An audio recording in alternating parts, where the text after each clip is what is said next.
Hey everybody, welcome back to the Joe Wentz Project TV. Thank you so much for tuning into this video. I really appreciate it. Today we're going to go into a kind of a different territory. We're going to talk about amps, basically the kind of amps that I have and what I've accumulated over time that I've found out that works best for me.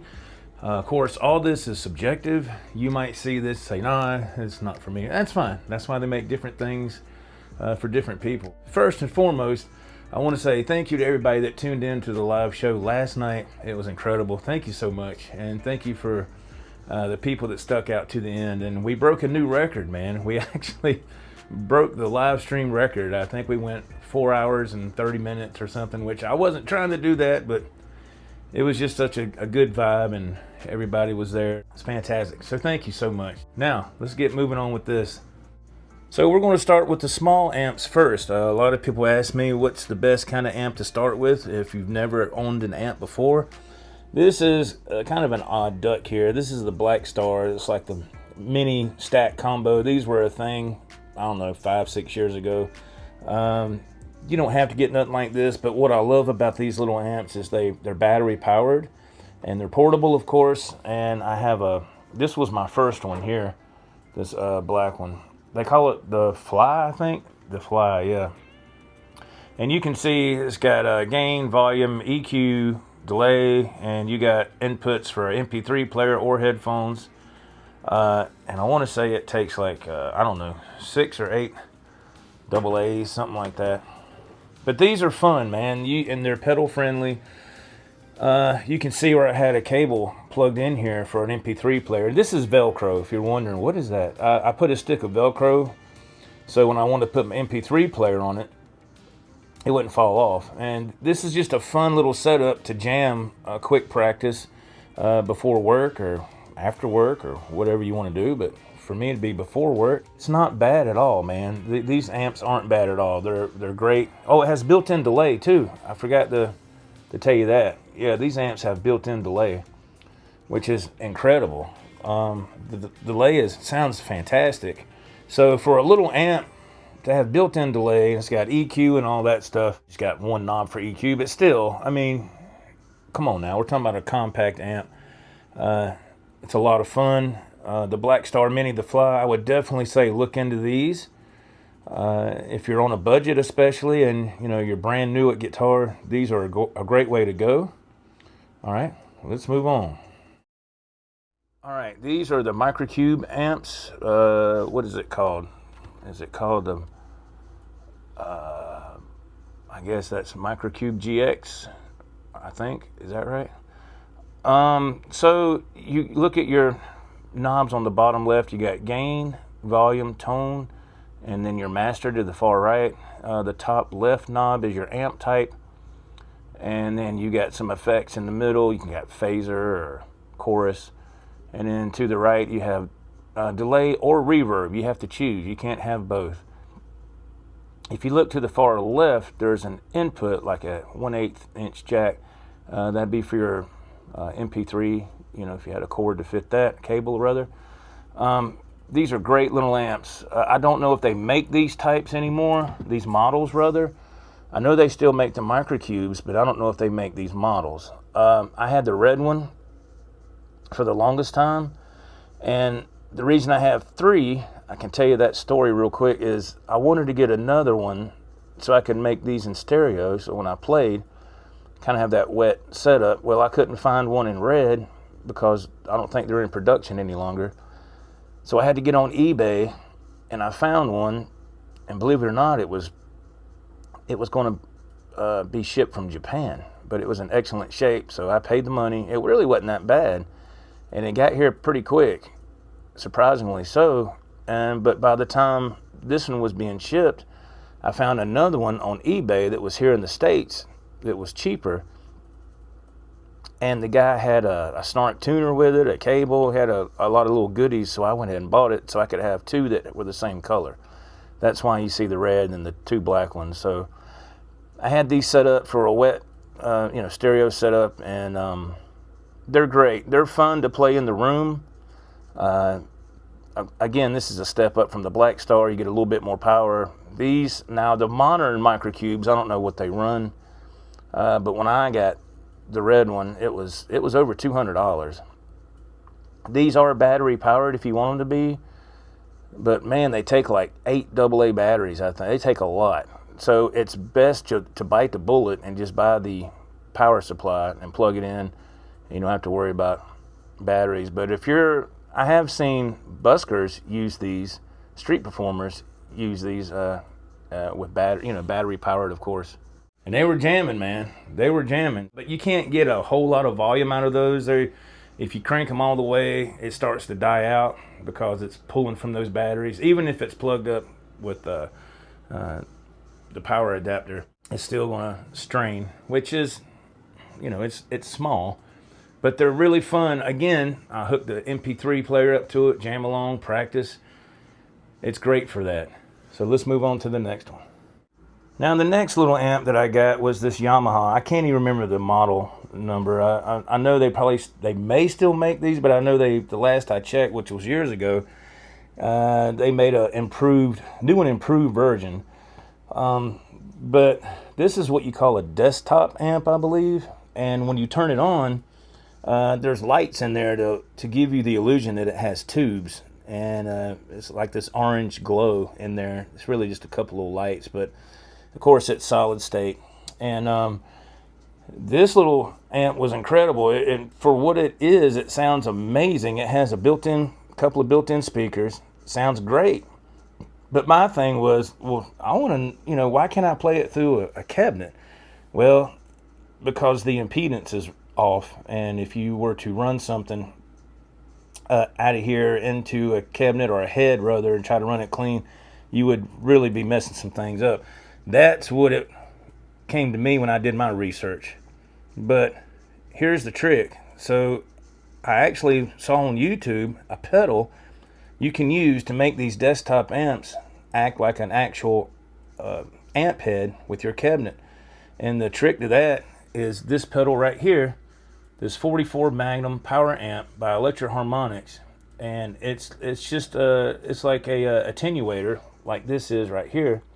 It's just in pedal form, and you plug it up, and you have to have a special cable running from here, and then it goes to a 1/4-inch jack here. And that's easy. It's no big deal.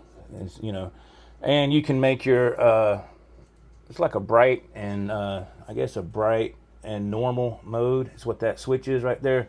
And this would be like your master volume. So what I would do is I would run from the headphone jack out of that into the input of this, and then the speaker cable to the cabinet would go here. Not a regular instrument cable, but a speaker cable. And I would go into the cabinet. And then I would have this, you can have the master volume cranked up or whatever you want, all the way, halfway, it don't matter, because this is going to act as your master volume here. And that way I could play through the cabinet, and I could have an MP3 player hooked up here as well, and it would come through the cabinet. Again, that's why you see the Velcro. And this is a neck leveler. If you're wondering what that is, you want to check, see if your neck is straight. And of course the little camper and truck my mom got me for Christmas about 3 years ago. So yeah, this Yamaha, I can't remember the name of this amp, forgive me for that, but for what it is, the desktop amp, it's a great practice tool. But if you want to step up your game, get the 44 Magnum by Electro Harmonics if you have a cabinet, and it's a whole different beast, and it sounded incredible through that cabinet. I remember when I did hook this thing up to the cabinet, I was like, whoa. And I was like, that's how it should be, because it kind of looks like an amp head, really, when you glance at it. I'm like, yeah. But so with that pedal, you could turn any desktop amp to a regular amp head in a matter of speaking. All right, next up on the list is this Fender Mustang 25. I'd heard a lot of great things about this amp, so from my buddy Travis, where I work, he has one. And it's all solid state, of course, digital. They have the Fender, I think they have them in the 100, the 50, and the 25, I believe. Why did I buy this amp? Well, because there was a lot of hype about it. So I went ahead and said, yeah, let me check this out, man. So I did, and for what it is, it's good. It is good. Now, it does, you know, all amps are going to have some pros and cons about them. Some are going to be a little lackluster, and some are going to be really, really good. It just depends. There was a couple of settings I found on here that were awesome. And that's all I need. I need a good, dirty tone and clean. That's all I need. I don't need all that other crazy stuff that they throw in there. Again, very user-friendly. You got an aux input there if you want. Of course, headphone jack, or input, I'm sorry. And it's easy to save your patches. You can modify the patches to what you want and save it. There's videos on YouTube on how to do that. It's fantastic.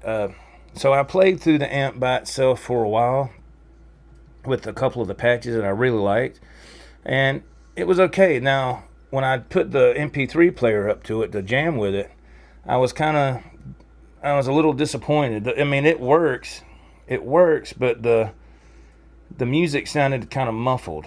It didn't sound very clear, and to me, that's just it's kind of a downer. As you can tell by now, I'm a big proponent of using an MP3 player through these practice amps because it's the perfect way to jam with these backing tracks, and you can jam in the room here and not have to use headphones all the time. I use headphones a lot when I'm going live and things of that nature, which is great, but sometimes you just want to feel the volume. Now, you might not feel a lot of volume with these smaller amps, but you can still hear the volume pretty well. And for the money, they pack a pretty good punch, man. I got to say, I was shocked. You know, now when you get to something small like the Blackstar, of course, that's not that you're not gonna be moving nowhere with that. But still, it's still a fun thing to do. But all in all, the Fender Mustang 25 is still a great little amp. But the reason I bought it, the reason I bought it was to check it out. But I don't use it for the built-in effects or tones anymore. I use it as a third amp with this setup, which we're going into the next size amp, the Boss Katana 50 watt. I got these back in May. I got one here. I got one on the other side of the room. There's the other one right there. And I wanted to be able to have a stereo setup, and which I was able to do that. Again, MP3 player here. You can see I got a splitter coming out from here, so I can run one here and one to the other Katana. So the music comes out stereo. These Katana 50 watts are amazing. These are the amps that I go to, like let's say I'm in Guitar Center or any music shop. If they have a Boss Katana 50, I'm going to go to that because they're just, to me, they're incredible amps. They're very user friendly. I mean, you can't beat what these things can do for the money. I love these amps. So excellent. So what I did is I have a micro pitch Eventide. Now this is the pedal board I use with the Boss Katana setup right here, and I'll turn on. I got a master switch. I got a lot of plugs here, but let's turn on this master switch here, and it powers this board. And I use that EVH Y, but I put it out of the way when I'm playing live online, so I move it so I don't trip. And it's really easy to trip up in here. So just really quick, what pedals do I have? Coming out of my guitar, going into the board will be the EVH Y. We got the EVH flange. You got the MXR Phase 90. Got the Dan Electro Pastrami Overdrive. There's a Univibe Hendrix right there. I love that pedal. Boss Super Overdrive SD1 Classic pedal. I had that when I was a teenager, and this is actually new because I lost my old one. I don't know where it is. EP Booster. Excellent pedal. If you want a great clean boost, get you one of these. It's worth the money. Super Feedbacker and Distortion. This is an old school pedal that when you engage it and you step on it like this, you see the light flashing. It's supposed to give you feedback if you hold a note. Sometimes it works pretty good. It's just old. And it does do the job, but it's not like the Sustainiac pickup at all. But Chromatic Tuner from Donner. I highly suggest getting one of these pedals. Excellent pedal. I mean, it's what, $30? Chromatic Tuner. The Zoom G1 Xfour here. This is where I get my main tones to run through the Katana setup over there. Because I got the Katanas clean and the Fender Mustang, they're clean. I'm not running any effects. I'm just using this for my effects. Old school unit here. I got a couple of these I've had for many years. All right, here's the magic right here. The micro pitch eventide. When you turn this switch on, step on that, it makes everything stereo. Now, how is that? So coming out of the Zoom G1 Xfour, you can see right here, I'm coming out of there into that, and this has two outputs. There's one, and the second output, I have a splitter to make that two more outputs right here. So that gives me 3 outputs.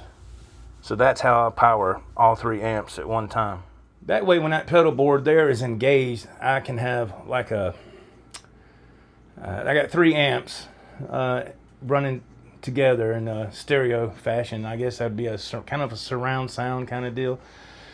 I don't know if you call that triple wet. I don't know, but it sounds amazing in the room. It sounds incredible. And now running the MP3 player through the Boss Katana 50 is a lot better than the Fender Mustang 25. The music is a lot cleaner, it's more pronounced, but you're looking at a jump in price as well. So the Fender Mustang run me about, I don't know, 125, just say 125, 150, I can't remember the exact price. Forgive me for that, but the Boss Katana 50s, man, they ran me about roughly $340 a piece, and it's double the wattage. But the Boss Katanas, man, I've always loved those. They're fantastic amps, and you just can't go wrong with a solid state amp like that. A lot of people don't like solid state, and that's fine, but we're going to get into that. All right, we got one more solid state to talk about, and then we'll get into a tube amp. But solid state, for me, it's fine. It is fine. There's nothing wrong with it. I mean, all I'm looking for is some nice powerful volume and some nice powerful volume. It's something that just, you know, solid state is not going to break down. I'm not saying it couldn't, and don't get me wrong, there's nothing like tubes, man. There's nothing like jamming in a half stack with tubes, and it's incredible. You can't really replicate that with solid state. I'm aware of that, but sometimes having a solid state amp, you just turn it on, you're ready. So some years ago for Christmas, my wife got me the Boss Katana 100-watt head. This head is amazing, and you have the option of making this. You can make it a half a watt, 50 watt, or 100 watts, just with that knob right there. Again, you can put a MP3 player in here again. It's pretty good. It's okay, but I've had this for a long time. You can see my strings here. This is my string station. This is an incredible amp. I mean, I love this amp. This amp is amazing. I would highly recommend this to anybody that's wanting to get a solid state head for their cabinet. You won't be disappointed. I mean, and the option from the wattage output option is amazing. So you got the perfect solution for bedroom volume, or you know, you have a chance to just put it on 100 watts and just crank it up. It'll do the job. It will do the job. The Boss Katana 100-watt head is a champion in my book. Excellent, excellent amp head. Now, with that being many years ago for this amp head right here, I will say that at the time, my wife probably gave, I don't know, close to $700 for it, maybe between $650 and $700. I could be wrong, but that's what I'm wanting to say. She told me. It's held up. I've had it for a long time, and I've been very, very happy with it. So that was a great Christmas gift from my wife. So I'll always be very grateful for that. And I remember when I was showing her, I was like, look, here's half a watt, here's 50 watt, here's 100, and I put it on 100, and she's like, oh God, yeah, turn it down, turn it down. But it was great. It's a fantastic amp. Okay, now we're going to get to the tube amp. Oh, by the way, the Katana, like I said, it run about close to $700, I believe. It could be a lot cheaper than that now, but that's about what it ran. Sorry if I didn't say that. Now we get into the tube side of things. This is my PV 5150. This is an all original. Well, I did change out the pickups years ago because it had the original pickups. What am I talking about? I did change out the tubes years ago because they needed to be swapped out. So it had the original tubes for a long time. And so this is your all tube head. I bought this out of a music store in Spartanburg called Express Music around 2000, 2001. And this is incredible, absolutely incredible. Now, you see those pedals, now forgive my internet stuff on the top. I don't have nowhere else to put it. But I got a couple of pedals for my effects loop. Here's a Reverb and here's an Echoplex. And how I power these pedals, you see a Velcro strip here. I'll put a power bank. And the reason I do that is because when I'm playing, it's cranked up so it don't vibrate and fall off. I found this on Temu. It's called Pedal Power. And what you do is you take this and you can hook up to multiple pedals. And of course I got it hooked up to these two. And the other end I have hooked up to the power bank right here, and it powers those pedals, so I don't have to plug anything into the wall, or I don't need an outlet or anything. The power bank does it, but it's all because of this right here. Look on Temu for this little pedal power rig right here. It's a game changer. And if you're playing, like I said, if you're doing a performance somewhere and you're using like the Roland Micro Cubes, battery powered, well, there you go. That right there, you can use pedals and everything else. Whoever invented that is a genius. Absolutely amazing. But those are the amps that I have. Those are the kind of how I've kind of made strides in that department, I guess. And so you got to crawl before you walk. But all these amps are really cool, man. I love all of these amps. They're a lot of fun. And so it's nice to have a selection like, okay, I just want to play with something simple. Don't want to upset the wife. Don't want to make nothing too loud if she's having a headache or whatever. But sometimes you can come in here and you can say, look, I'm going to just jam, have this surround sound setup going on, and you are moving air then, because it can get loud in here. But it's nice to play through an amp from time to time. Don't get me wrong, headphones are great. They have their purpose, but playing through an amp here and there is amazing. And I couldn't imagine not being able to do that. But those are some choices there if you're interested in that. And I think that there's different levels there that you can choose from that, for all different, financial aspects, Not everybody can go out and get a tube head, I mean, I wouldn't have that today if it wasn't for my father. That when he retired, he gave me a little bit of money, and I was able to go ahead and get that. So if it wasn't for him, I wouldn't have that. Check into these different amps online if you want. I'm very satisfied with all of them. They're a lot of fun. Thank you for watching. Thank you for tuning into this video. If you're not subscribed to the channel, please subscribe. We would love to have you here. We go live on Saturday nights when we can, but for the most part, we go live. And it's all about the chat, man. When I get that live stream going, I do my best to showcase comments in the chat, because if you don't have a chat, you don't have a show. And I'm a firm believer in that. So thank you for checking this out. And if you can, please give us a thumbs up. Thumbs up is the most powerful thing that anybody can do for a content creator. Thank you so much for watching. My name's Joe, and we'll see you next time around. Take care. God bless. Bye-bye.